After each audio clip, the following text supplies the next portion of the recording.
বিসমিল্লাহির রহমানির রহিম। সম্মানিত সাংবাদিক বন্ধুগণ, আজকে আমাদের 11:30টায় নির্ধারিত 11:30টায় নির্ধারিত সময় ছিল, যদিও মিটিং শুরু হয়েছে একটু পরে।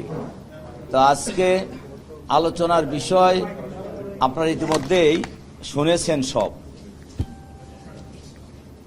জুলাই সনদের আইনি ভিত্তি দিতে হবে, এ পয়েন্টে আমরা সবাই একমত।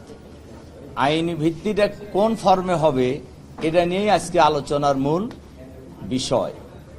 তা আমাদের বক্তব্য তো আমরা আগেও বলেছি, আজকেও আমাদের বক্তব্যে আমরা স্পষ্টই বলেছি এবং বলা যায় আমরা সব দলই বিরাট কাছাকাছি এসে গেছি যে জুলাই সনদের আইনি ভিত্তি দিতে হবে এবং এটা গণভোটে দিতে হবে।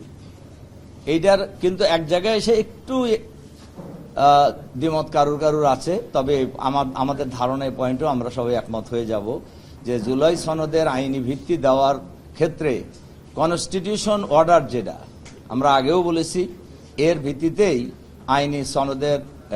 জুলাই সনদের আইনি ভিত্তি দেওয়া যায় এবং এটাকে আরো পাকাপোক্ত করার জন্যই গণভোটের প্রশ্ন এসেছে।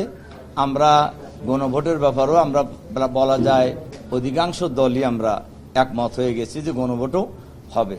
এই গণভোট কেউ কেউ বলছেন আগে, নির্বাচনের আগে হইতে পারে, আবার কেউ কেউ বলছেন যে একই দিনে জাতীয় সংসদ নির্বাচন এবং গণভোট জুলাই সনদের আইনি ভিত্তির বিষয়ে এই একসাথেই হবে, গণভোট এবং জাতীয় সংসদ নির্বাচন। এখনো আলোচনা চলছে।